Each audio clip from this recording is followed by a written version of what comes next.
potrebno je da vozilo koje transport vrši ima onu ruku da prebacuje i potrebno je na ovim mjestima da se suši, da više onih sušača, onih mašina za izvlačenje vlage, da bi se ubrzao proces sušenja, da može da se objekti brže dovode u funkciju. Imaju proizvođači, ja sad ne znam tačno ko su, ali ima nekih sušača na terenu i treba ih znatno više iz donacija vidjeti da neko ima da ih donese. Hvala, tražili smo, mislim, te kalorifere ili kako se već zovu ti što suše,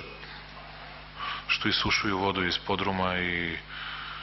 spratova, dakle tražili smo to da dobijemo iz donacije, ali ćemo Rasime pozabaviti s time.